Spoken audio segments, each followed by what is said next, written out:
Homeland Security and Judiciary Committees. What's your reaction to this ceasefire? Well, I'm not surprised. Not surprised that the president did not follow through on his threat?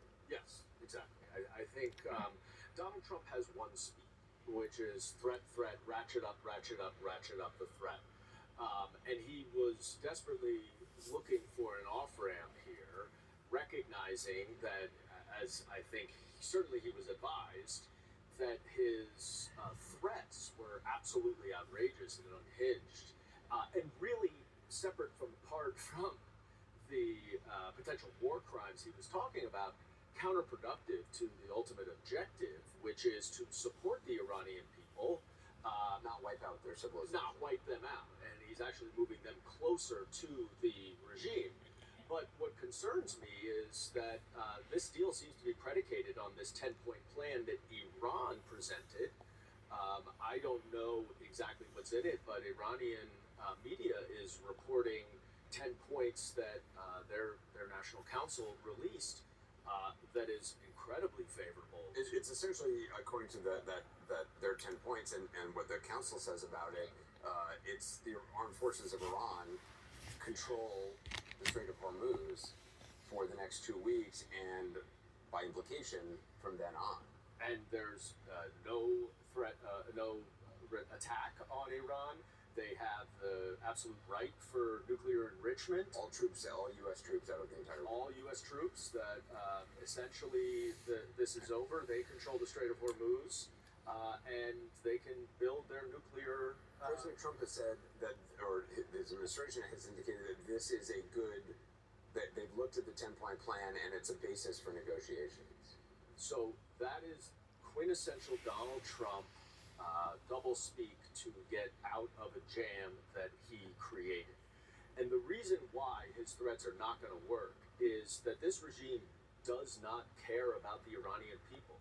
In January, they murdered tens of thousands of their own people. So his threats to destroy infrastructure or destroy the Iranian people are actually helpful to the regime. They say, great, you go ahead. You'll be the enemy. We're not the enemy then. We'll have more control over them.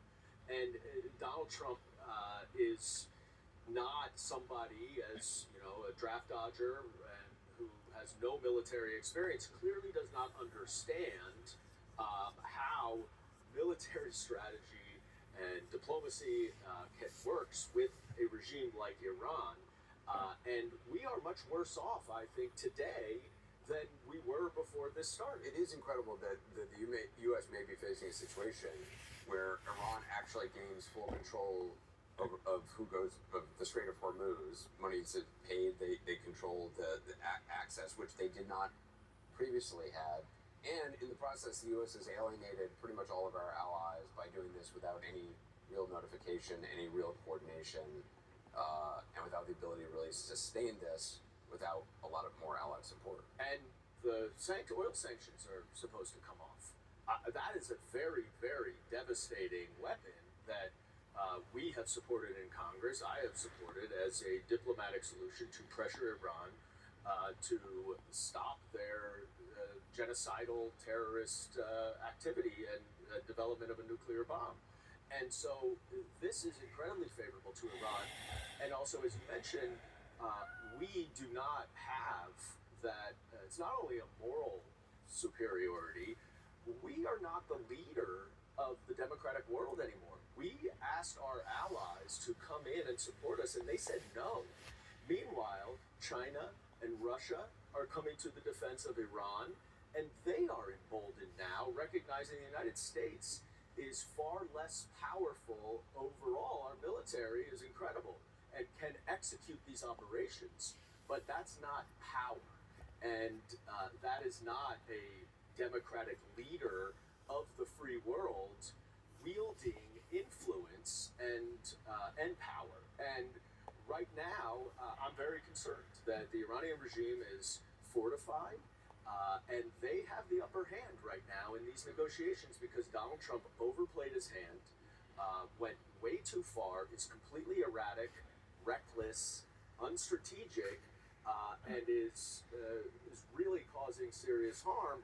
And it's part of the reason why I and many others have called on J.D. Vance and the cabinet to invoke the 25th Amendment, because he is not capable of being the person in charge of our military. And what we are doing on an international stage, he is step by step destroying our stature in the world and our ability to promote our values. Congressman Goldman, appreciate your time. Thank you very much.